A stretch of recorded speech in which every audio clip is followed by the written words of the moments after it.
They tell you the greater good is merciful. They tell you surrender means re-education, not death. They lie. My name was Sergeant Darren Cross of the Cadian 47th, and I believed those lies. Now I know better. Now I understand what happens when you fall into Tau hands, when you become part of their grand experiment in reshaping humanity. The chains are not made of metal. The torture is not done with blades. What the Tau do to their prisoners is far worse than anything the Imperium could imagine, because they do it with smiles, with logic, with the promise of a better future. I still remember the day I surrendered. The ash wastes of Cronus Prime stretched endlessly around us. My squad had been cut off for 3 days. No Vox contact. No reinforcements. Just the endless pulse rifle fire and the steady advance of fire-cast warriors in their battlesuits. When the last of our ammunition ran dry, when Private Myers took a plasma bolt to the chest and stopped screaming, I made the choice. I raised my hands above the trench and stepped into the open. The Tau did not shoot. That should have been my first warning. A Shasui, a fire-cast team leader, approached with his weapon lowered. His smooth blue face showed no anger, no hatred, only what looked like relief. "Human soldier," he said through a translation device, his voice calm and measured. "You have chosen wisely. The greater good welcomes all who seek peace. I expected chains. I expected interrogation. Instead, they gave me water. Clean water, not the recycled filth we drank in the guard. They treated Corporal Harkin's leg wound with medical technology that sealed the plasma burn in minutes. They spoke to us not as enemies, but as misguided children who simply needed to understand. The re-education camp was not what I imagined. No torture chambers, no firing squads, just clean white buildings arranged in perfect geometric patterns beneath Cronus Prime's red sun. They called it a cultural integration center. The Tau Watercast administrator who welcomed us, Porel Shiur, smiled with what seemed like genuine warmth as she explained our situation. "You are not prisoners," she told our group of 47 captured guardsmen. "You are students. The Imperium has filled your minds with lies about the greater good. We will help you see the truth. When you understand, you will be free to join Tau society as equals." Equals. That word should have made me suspicious. In the Imperium there are no equals. There are only those who serve and those who command. But after years of being treated as expendable ammunition by our commissars, the promise of equality sounded like salvation. The first week was easy. Too easy. They gave us comfortable beds, 3 meals a day, entertainment in the form of Tau cultural programs. They asked nothing of us except to attend lectures about Tau philosophy, about the greater good and its benefits for all species. The Watercast educators were patient, never raising their voices, always willing to answer questions. The Tau Empire is built on cooperation, Porel Shior explained during our first philosophy session. Each caste performs its role for the benefit of all. The ethereals provide wisdom and guidance. The fire caste protects. The earth caste builds. The water caste negotiates. The air caste explores. Every being has purpose within the greater good. It sounded reasonable. It sounded better than the Imperium's endless grinding war machine that consumed billions of lives for inches of worthless territory. Some of the other prisoners, especially the younger ones who had known nothing but war, began to nod along. They began to ask questions not with hostility but with curiosity. I remained skeptical. I had been a loyal servant of the Emperor for 20 years. I had seen what happens to traitors and heretics.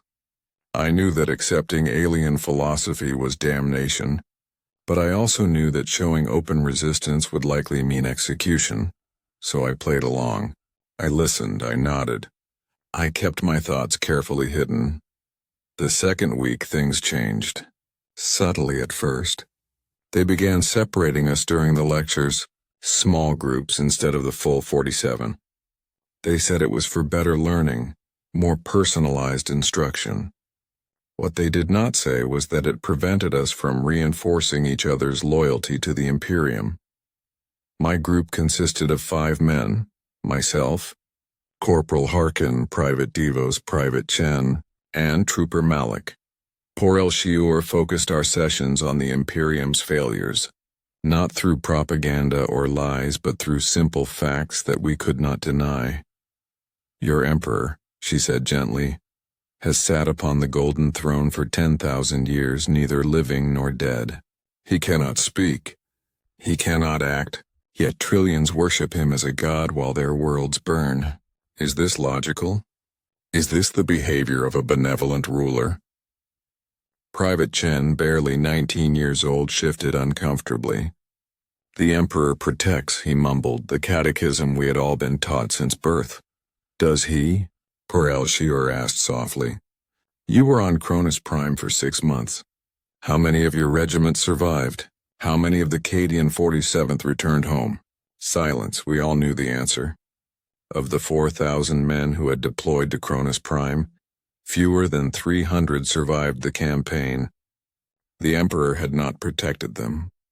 The Emperor had watched as they died in trenches and bunkers. Their deaths meaningless statistics in a war that would continue long after we were forgotten. The greater good does not demand worship, Shiur continued. It does not require faith. It simply asks that you contribute according to your abilities and receive according to your needs. The Tau do not waste lives. Every casualty is mourned. Every death is considered a failure of planning, not an acceptable sacrifice. The words made sense. Emperor, help me, they made sense. I could see it working on the others, especially Chen and Malik. Their eyes grew less hostile, more thoughtful. Harkin, older and more cynical, remained stone-faced, but even he did not argue. The 3rd week they introduced us to human auxiliaries. Not prisoners like us, but humans who had willingly joined the Tau Empire. They wore uniforms similar to firecast armor but adapted for human physiology. They carried pulse weapons. They spoke of the greater good with genuine conviction. One of them, a former guardsman named Marcus Thane, sat with our group during evening recreation. He had been captured 5 years ago on Dalith. Now he served as a scout for the Tau military, using his knowledge of Imperial tactics to help minimize casualties on both sides. I know what you're thinking, Thane said, his accent marking him as Valhallan. You think I'm a traitor? You think the commissariat would execute me on sight? And you're right, they would. But ask yourselves why. Is it because I've betrayed humanity? Or because I've rejected a system that treats human beings as ammunition? You fight against the Imperium, I said carefully. Against your own kind. I fight against a corrupt system that grinds up billions of lives for the benefit of a tiny elite, Thane corrected. The Imperium doesn't care about humanity. It cares about control. The Tau actually treat us as equals. I have rank. I have authority. I have a voice in tactical planning. When was the last time a guardsman had any of that? Never. The answer was never. In the Guard, you followed orders or you died. Sometimes you followed orders and died anyway.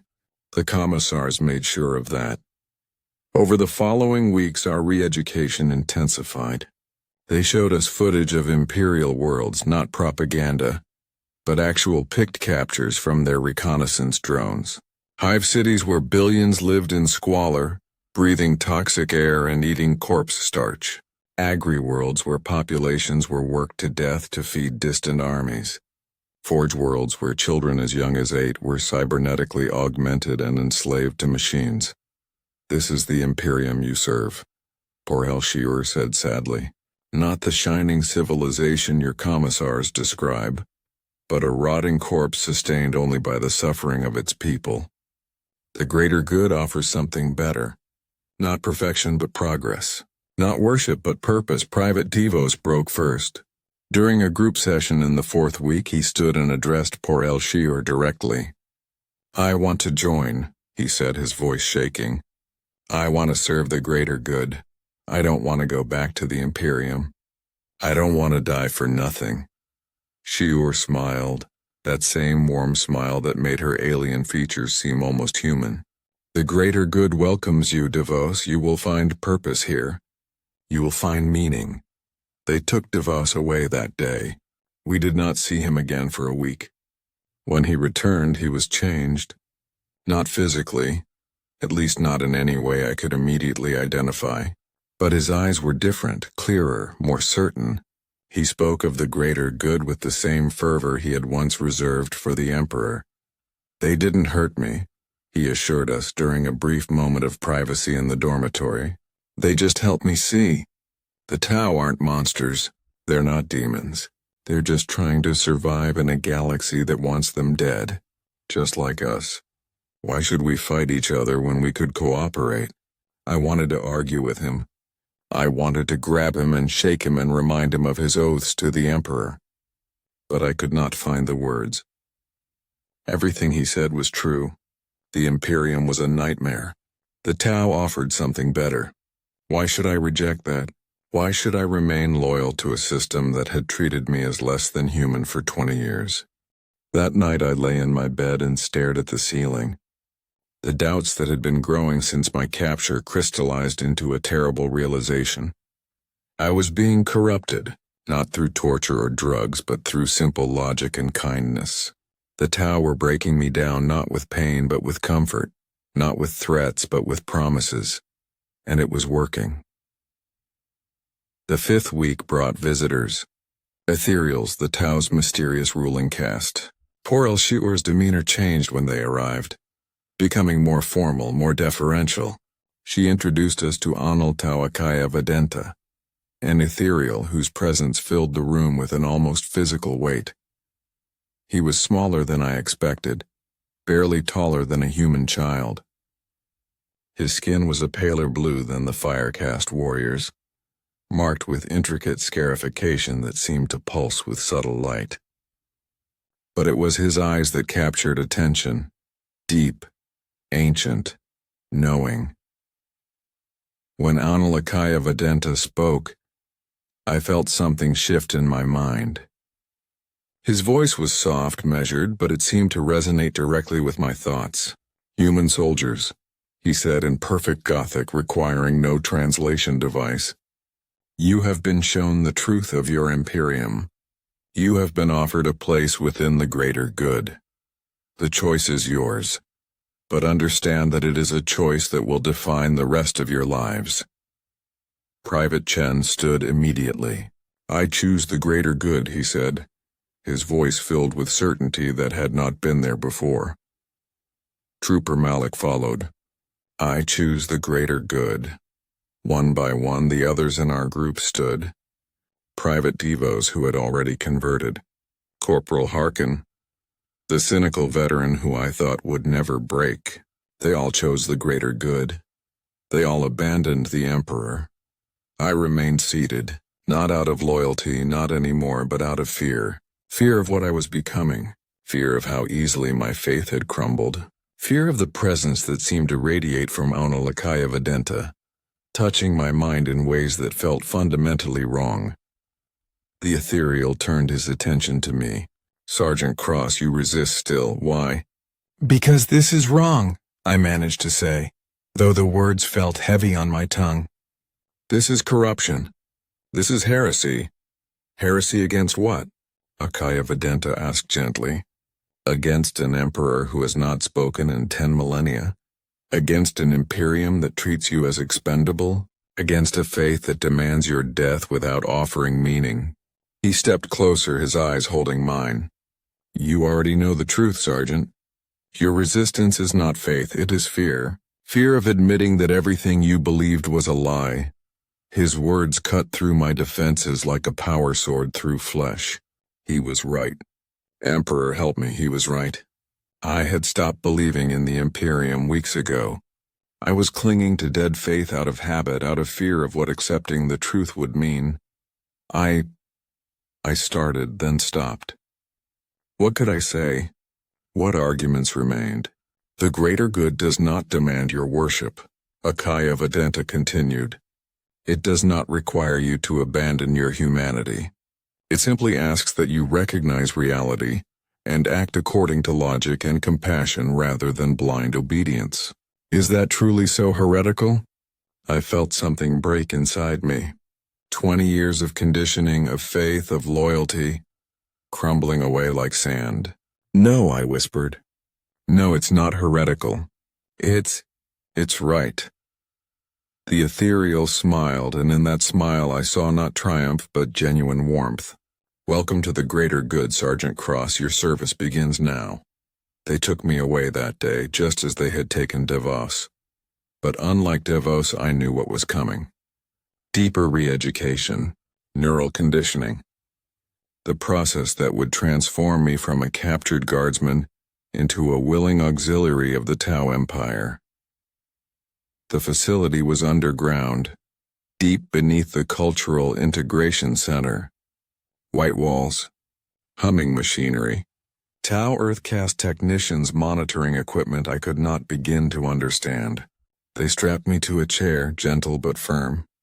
Porelshur stood beside me, her hand resting on my shoulder. This will not hurt, she assured me. We are not barbarians. The process simply helps reinforce the truths you have already accepted. It makes the transition easier, prevents the psychological trauma of abandoning your previous conditioning. A helmet descended over my head. I felt pressure, then a strange tingling sensation as the device activated. Images flashed through my mind. The Imperium's cruelty, the Emperor's silence, the greater good's promise. Over and over the same truths repeated, reinforced, branded into my consciousness. I do not know how long the process lasted. Hours, days.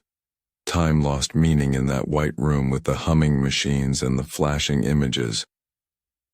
When they finally removed the helmet, I was changed. Not controlled. Not enslaved. But changed. The doubts were gone. The guilt was gone. There was only clarity, purpose, and the absolute certainty that I had made the right choice. They gave me a new uniform. Not Tau armor, but something designed for humans, incorporating Tau technology with familiar Imperial patterns. They gave me a pulse rifle, lightweight and deadly efficient compared to the laser guns I had carried for 20 years. They gave me a rank, Shasla, a fire warrior of the lowest tier, but with the promise of advancement based on merit rather than birthright. Most importantly, they gave me a mission. I would return to the front lines, but not as a prisoner. As a volunteer. As proof that humans could find purpose within the greater good. I would fight alongside Tau fire warriors against the Imperium I had once served, and I would do so gladly, knowing that every Imperial soldier I killed or captured was one less life wasted by the Emperor's dying dream. The other converted guardsmen, and I formed a unit designated as Guevasaui, human auxiliaries under the command of Shasui Tao Shang. Our first deployment came 3 weeks after my conversion. The target, an Imperial Guard firebase on the edge of the combat zone. Our mission, capture or kill the garrison and secure the supplies within. I led my squad through the ash wastes with confidence I had never felt as an Imperial soldier. The Tau tactical doctrine was superior in every way. No wasteful frontal assaults. No sacrificing units to tie down the enemy. Every movement calculated. Every position optimized for maximum efficiency and minimum casualties. When we struck the firebase at dawn, the guards never had a chance. Pulse rifle fire cut through their fortifications like they were paper. Tau battlesuits dropped from the sky, weapons blazing. In less than 20 minutes it was over. 37 guards lay dead or wounded. 15 surrendered when they realized resistance was futile. I recognized some of them, men from other regiments I had fought beside during the campaign. They looked at me with horror and disbelief. At my Tau armor, at my alien weapon, at the casual way I stood beside fire warriors as an equal. Cross, One of them, a sergeant from the Mortian Iron Guard, whispered, "Throne Cross, what have they done to you?" I smiled at him, the same warm smile poor El Shiur had given me. "They saved me, Sergeant. They showed me the truth. And now I'll show you." We loaded the prisoners onto Tau transports and brought them back to the Cultural Integration Center. I knew what awaited them. The lectures. The logic. The gentle erosion of faith until acceptance seemed not just reasonable but necessary. Some would resist longer than others. Some might never fully convert. But most would eventually join the greater good. Because the horrifying truth about Tau imprisonment is this: it works. Not through torture, not through brainwashing in the crude imperial sense, but through kindness, through logic, through the simple, undeniable reality that the greater good offers something better than the Imperium's endless meat grinder. 6 months passed. I rose to the rank of Shasui, commanding my own team of human auxiliaries. We fought in 12 engagements, captured scores of Imperial soldiers, secured countless objectives. I was good at it, better than I had ever been as a guardsman. The Tau tactical doctrine made sense. The equipment was superior. The cause was just. But late at night, in the quiet moments between missions, I sometimes felt a ghost of the man I had been. Sergeant Darren Cross of the Cadian 47th, who had believed the Emperor protected, who had fought for the Imperium with absolute faith. That man was dead now, replaced by something else. Something that served the greater good with the same conviction but without the innocence. Was I happy? Yes. Was I fulfilled? Yes. Was I free? That was the question I could not answer. The Tau had given me choice, but they had also shaped that choice through their re-education process. I served willingly, but how much of that willingness was truly mine and how much was carefully constructed conditioning? The 7th month brought a mission that would force me to confront these questions. Intelligence indicated a high-value target, a Cadian command post with strategic information about Imperial deployments across the sector. The mission would be dangerous, requiring deep penetration into enemy territory. Our team would be at risk, but success could save thousands of lives on both sides by enabling the Tau to plan more efficient operations. We deployed at night, 12 human auxiliaries and 6 Tau fire warriors, moving through the ash wastes in perfect silence. The command post was heavily fortified, but we had detailed intelligence from Tau reconnaissance drones. We knew every weakness, every blind spot, every optimal approach vector. The assault went perfectly. We breached the outer defenses with minimal resistance. Tau pulse fire neutralized sentries before they could raise the alarm. We were inside the compound within minutes, moving toward the command center where the strategic data was stored. Then I saw him, sitting at a command console, reviewing tactical displays. Commissar Garth Reekin of the Cadian 47th. The man who had executed Private Myers for retreating under overwhelming fire. The man who had threatened to shoot me for questioning orders that would have gotten my entire squad killed. The man who embodied everything wrong with the Imperium's brutal doctrine. He looked up as we entered, his hand moving toward his bolt pistol. I had him in my sights, pulse rifle trained center mass. One shot would end him. One death to prevent countless others. The greater good demanded it, but I hesitated. Cross, Reekin said, his voice filled with contempt and pity. So the rumors were true. You turned traitor. You abandoned the Emperor for these Xenos. I chose survival, I responded, my voice steady despite the chaos of emotions within me. I chose sanity. I chose a cause that doesn't waste lives for nothing. You chose damnation, Reekin spat. When you die, and you will die, traitor, your soul will burn in the warp for eternity. The Emperor does not forgive betrayal. The Emperor is silent, I said, finger tightening on the trigger. The Emperor does not care. He has not cared for 10,000 years. The Tau offer something better. Purpose without faith, progress without worship, Survival without sacrifice. Today there is no survival without sacrifice, Riken shouted, his bolt pistol clearing its holster. There is no humanity without the Emperor. You've sold your soul for comfort, Cross. You've traded eternal salvation for temporary peace. And you'll realize your mistake when... I pulled the trigger. The pulse round took him in the chest, the energy discharge stopping his heart instantly. Commissar Garth Riken died mid-sentence, his accusations silenced forever. I felt nothing. No guilt, no satisfaction. Just the cold certainty that I had done what was necessary. That was when I knew the truth. The horrifying truth about Tau imprisonment. They had not broken me. They had remade me. And I could never go back. We secured the strategic data and withdrew from the command post. The mission was a complete success.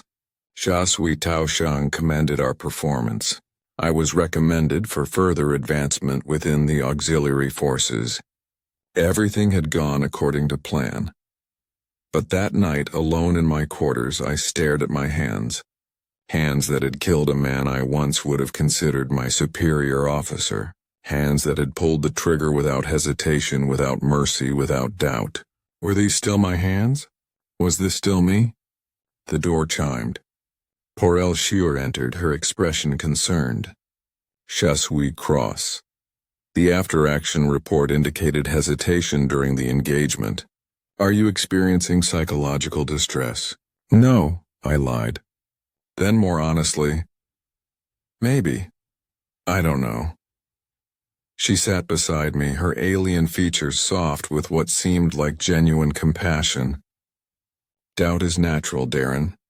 What you experienced today was not murder. It was necessity. The Commissar would have killed you without hesitation. He would have killed your entire team.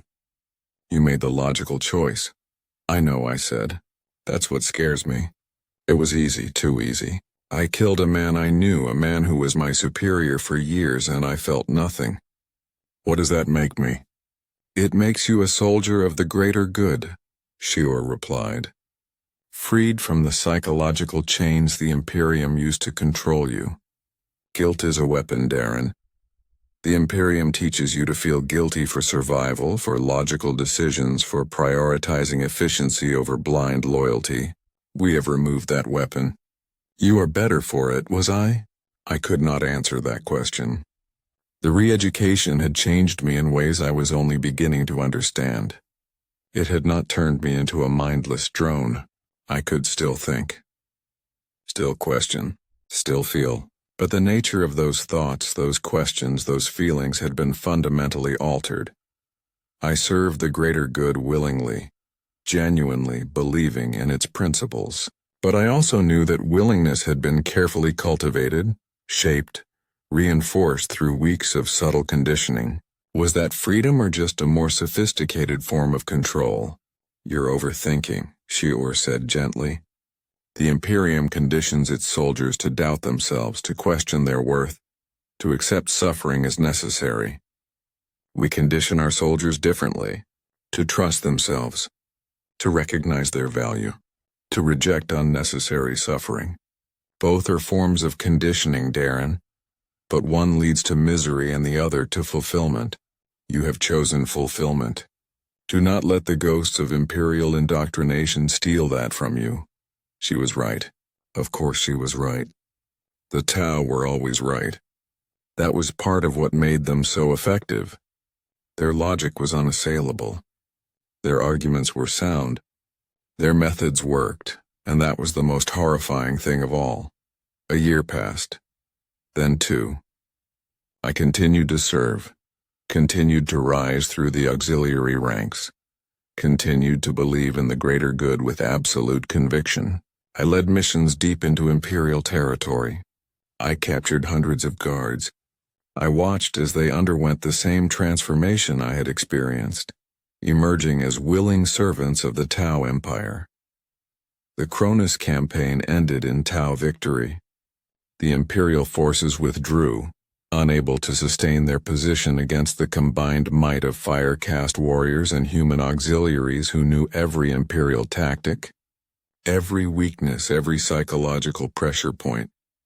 I was there when they raised the Tau flag over the former imperial capital. I was there when Por El Shiur gave her speech about unity and cooperation and the bright future awaiting those who embraced the greater good. I was there when the first ethereal arrived to formally integrate Cronus Prime into the Tau Empire. I should have felt triumph. I should have felt vindication. Instead, I felt only a strange emptiness. Not regret, not guilt. Just the hollow certainty that I had become something I never intended to be. That night, I accessed the Cultural Integration Center's records. My security clearance as Shasui allowed limited access to historical data. I pulled up my own file, curious to see what they had recorded about my conversion. The clinical details were fascinating and terrifying. They had mapped my psychological profile within days of my capture. They had identified the specific traumas and doubts that made me susceptible to re-education. They had crafted a precise program designed to exploit those vulnerabilities, reinforcing desired behaviors while suppressing resistance. The success rate was noted as 94.7%. I was not special. I was not unique. I was simply one of thousands who had followed the same path, broken down and rebuilt according to Tau specifications. But here was the truly horrifying part. Even knowing this, even understanding exactly how I had been manipulated, I still believed.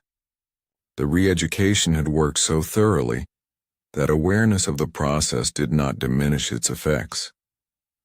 I knew I had been conditioned, and I accepted that conditioning as logical and beneficial. The Tau had not just changed my beliefs. They had changed the very structure of my mind so that I could not conceive of any other way of thinking. 5 years have passed since my capture. I am now a Chasvre, commanding multiple teams of human auxiliaries across 3 worlds. I am respected by Tau and humans alike. I have purpose. I have meaning. I have everything the Imperium never gave me. But sometimes in the deepest hours of night I remember Sergeant Darren Cross of the Cadian 47th. The man who believed the Emperor protected. The man who died in an ash waste on Cronus Prime and was replaced by something else. Something that wears his face and carries his memories but is no longer truly him. This is the horrifying life of Tau prisoners. Not the torture you expect. Not the execution you fear. But something far more insidious. Kindness that corrupts. Logic that enslaves. And a transformation so complete that you never even realize you've lost yourself until it's far too late. And the worst part? I'm happy. I'm fulfilled. I serve the greater good with absolute conviction and genuine belief. The horror is not that the Tau broke me, but that they remade me so thoroughly that I can recognize what I've become and still embrace it. This is what it means to be a prisoner of the Tau Empire. Not chains, not cells, not pain. Just the slow, gentle death of everything you were, replaced by something better, something more efficient, something that serves their vision of the galaxy, and you'll thank them for it. Because the greater good welcomes all who seek peace, even if that peace costs you your soul.